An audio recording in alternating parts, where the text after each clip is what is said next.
C'était il y a 70 ans, le cri du cœur de l'abbé Pierre, l'hiver 54, terrible, et ce cri qui ne cesse de retentir 70 ans après. Laurent Desmarres est avec nous. Vous avez été pendant 8 ans le secrétaire de l'abbé Pierre. Vous êtes le président d'honneur de la Fondation Abbé Pierre. Il y a un film Abbé Pierre, l'insurrection de la bonté, qui va être programmé sur France 5 à l'occasion de cet anniversaire. On va en voir dans quelques instants des images. L'abbé Pierre, son message est toujours là, aujourd'hui, vraiment. Son message, on en a besoin aujourd'hui encore, beaucoup.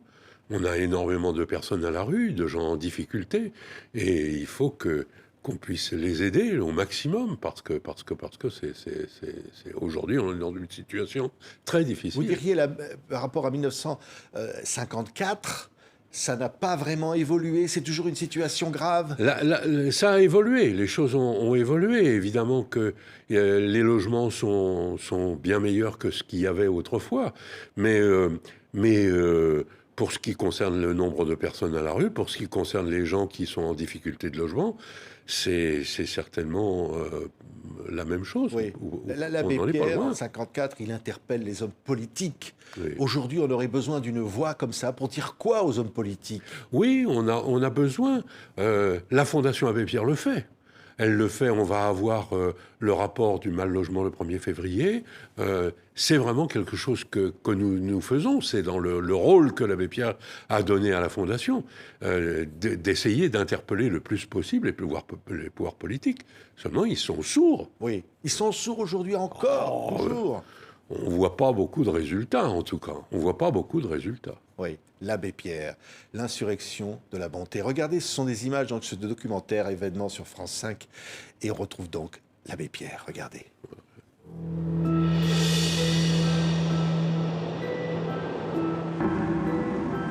Hiver 1954. Une vague de froid s'abat sur la France. Le thermomètre descend en dessous des moins 20 degrés. Or, en ce début des 30 Glorieuses, le pays souffre cruellement d'un manque de logement. Les travailleurs les plus modestes sont réduits à s'entasser dans des taudis, des caves, quand ils ne dorment pas simplement à la rue. Le froid va faire son lot de victimes dans l'indifférence générale. Un homme, un simple prêtre, s'en indigne. Quand le soir, dans vos belles maisons, vous allez embrasser vos petits-enfants avec votre bonne conscience, au regard de Dieu, vous avez probablement plus de sang sur vos mains d'inconscient que n'en aura jamais le désespéré qui a pris des armes pour essayer de sortir de son désespoir. Ces mots-là de l'abbé Pierre, comment vous les ressentez encore, vous? Ça fait 50 ans que vous êtes entré à Emmaüs. Mais ces mots-là, d'abord, ils ont été prononcés en Amérique latine à propos du sentier lumineux. Où on interrogeait l'abbé Pierre en lui disant « Mais comment ça, vous arrivez à être en relation avec des personnes qui manifestent leur colère par les armes ?» Et c'est pour ça que l'abbé Pierre leur répond « Bah oui, ils manifestent leur colère par les armes, mais il y a des circonstances, il y a le fait que... » bon. Alors, ce texte-là, aujourd'hui, moi, je pense qu'il faut faire très attention parce qu'il est dur, il est extrêmement violent. On n'en est pas là. Oui. On n'en est pas là. Et je pense que l'abbé Pierre ne le dirait pas dans cette forme-là aujourd'hui. C'est une insurrection de la bonté. Ouais. Donc, c'est une insurrection par les cœurs. Par les cœurs. Par l'esprit. Oui. Ça, vraiment, c'est l'extraordinaire de l'abbé Pierre en 1954. Il arrive à réunir tout le monde autour de lui. Alors, peut-être il y avait des circonstances dans lesquelles ça s'est fait, parce que en 1954, les gens avaient connu la guerre, ils avaient connu l'exode, ils avaient marché sur les routes, etc. Et ils savaient ce que c'était que la souffrance de manquer de logement, de manquer à manger, ils savaient.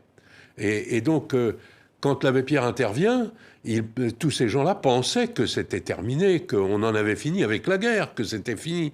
Et voilà qu'on leur remet sous les yeux des personnes en grande difficulté de logement parce qu'il y en a plus, quoi. Ouais. Et ça provoque un soulèvement. de la population, mais un soulèvement non pas violent, un soulèvement généreux, un soulèvement de fraternité.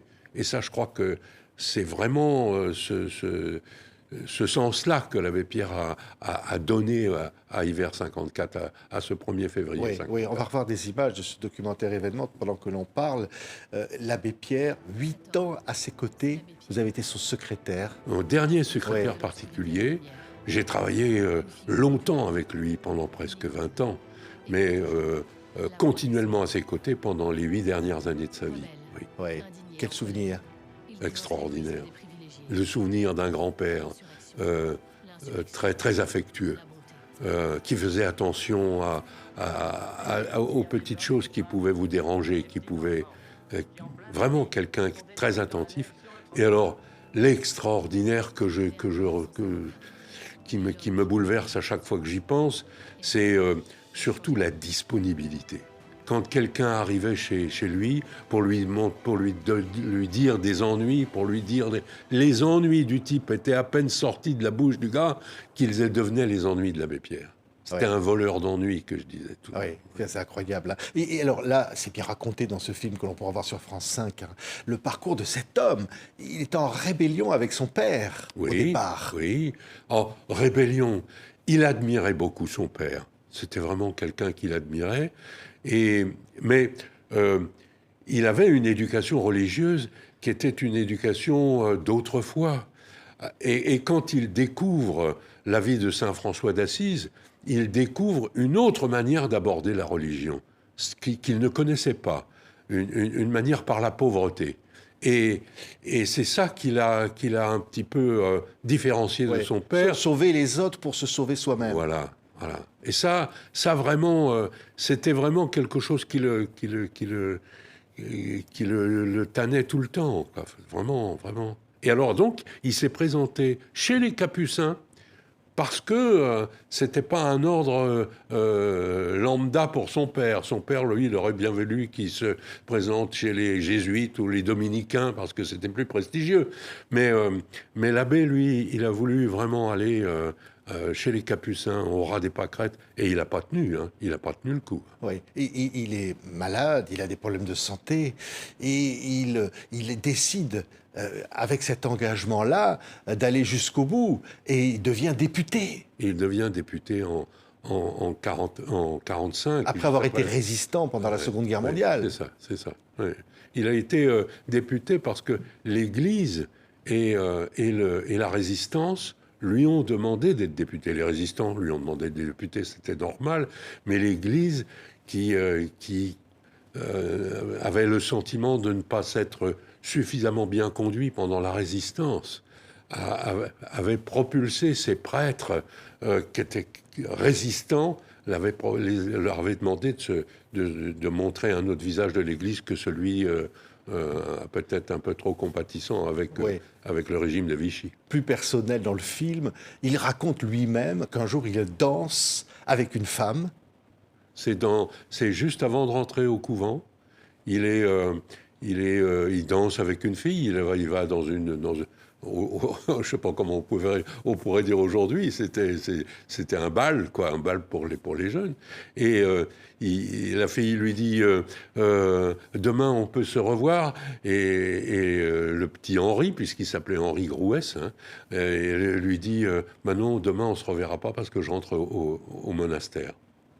Oui. Et la fille était complètement éberluée, quoi. Oui. Il va rencontrer une femme qui va devenir, j'allais presque dire, celle qui va être à ses côtés en permanence. Ça, c'est durant la Résistance. Oui. Quand Lucie Coutaz était résistante. Et donc, ils se sont connus pendant la Résistance. Et elle va cheminer avec lui. C'est une grande chrétienne aussi, miraculée de Lourdes. Et elle chemine avec lui, elle va cheminer avec lui. Et ils vont ensemble monter Emmaüs, et elle mourra à Emmaüs avec lui, quoi. Enfin, ils vont passer leur vie ensemble, 40 ans ensemble. 40 ans. Alors, amusant encore dans le film, il raconte que lorsque des femmes viennent autour de lui, le draguer, on va dire, il dit pas ça comme ça, mais on le comprend. C'est Lucie qui, dit-il, fait fuir les mouches. Oui, elle le protégeait. Elle le protégeait tout le temps.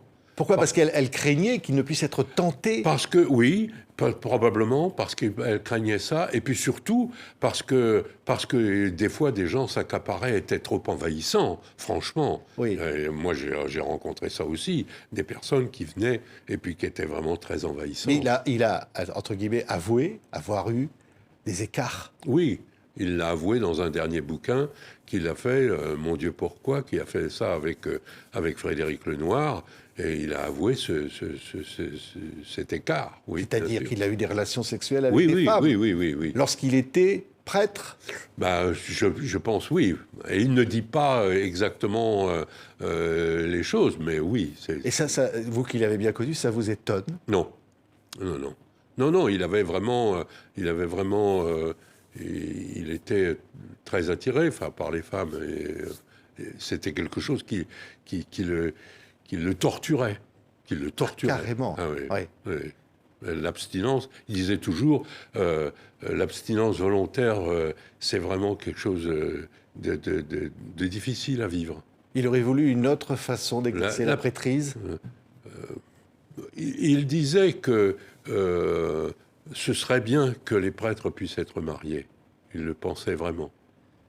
Lui, il aurait aimé se marier en tant que prêtre. Alors, je ne crois pas, parce que c'était un homme qui était difficile à vivre, autrement, parce qu'il avait une liberté, il était tout le temps parti sur les routes, et puis ses responsabilités pouvaient peut-être l'empêcher d'avoir une responsabilité familiale. Enfin, c'était tout ce qu'il a fait, il n'aurait jamais pu le faire s'il avait été marié. Oui, une rencontre déterminante aussi, bien sûr, cet homme qui a tué son père, qui sort de prison, qui veut se suicider, et il lui dit, avant de te suicider, aide-moi. Oui, Georges Leguet était un type qui avait tué son père dans une sordide affaire de famille, et puis il avait fait 20 ans de bagne, et au sortir du bagne, il était rentré chez lui, et il avait trouvé sa femme avec un autre bonhomme, des enfants qui n'étaient pas de lui, et ça l'a rendu épouvantablement triste. Il a tenté de se suicider.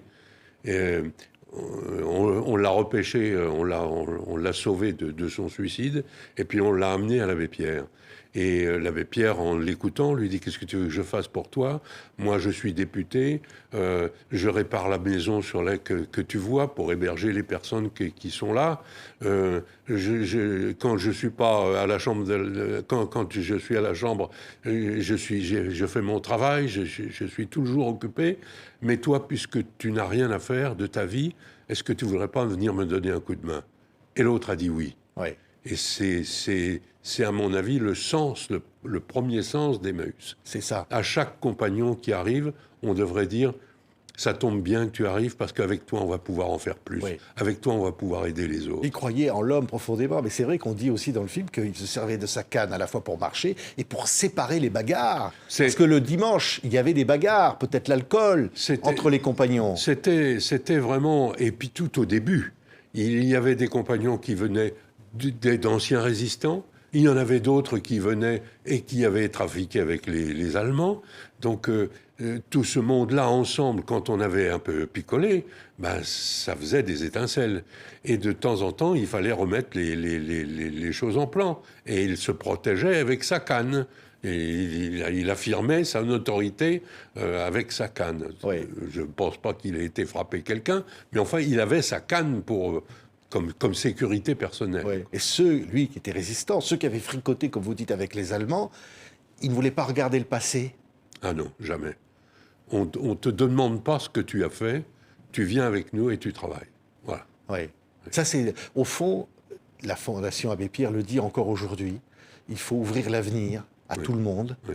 Mais c'était Jacques Delors, qui vient de décéder, disait « L'abbé Pierre est un chercheur de trésors ». En réalité, il avait raison.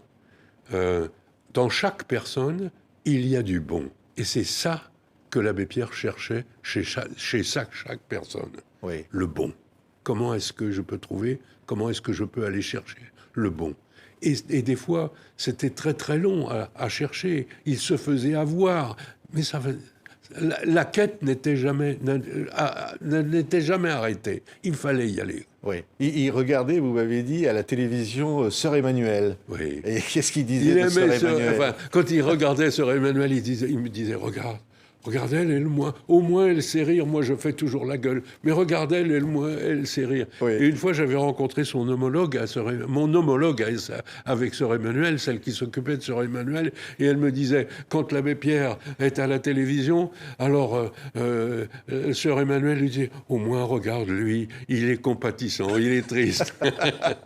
Il disait pas Yallah comme elle, hein.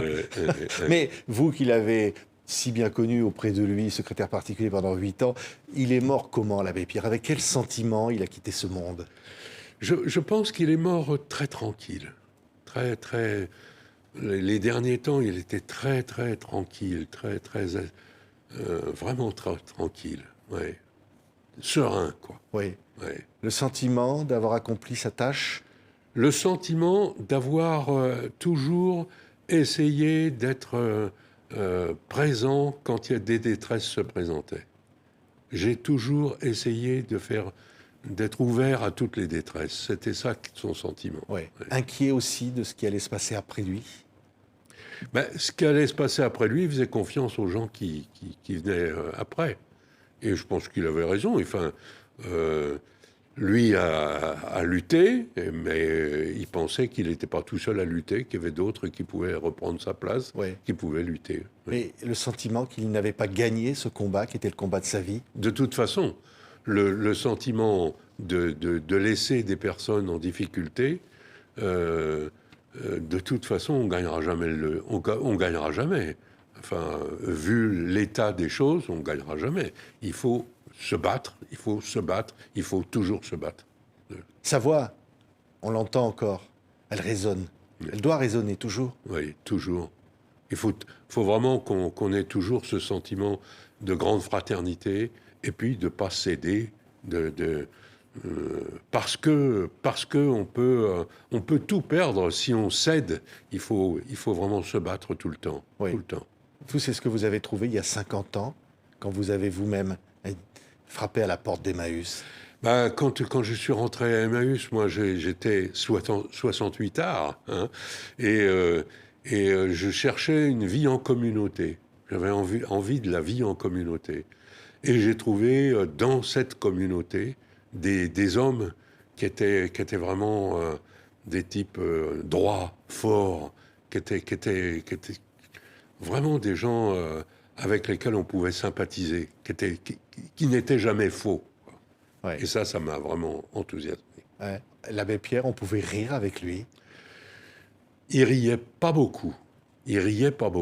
Mais il était caustique. Il était sournois. Il vous faisait des blagues. Hein. Il n'arrêtait pas.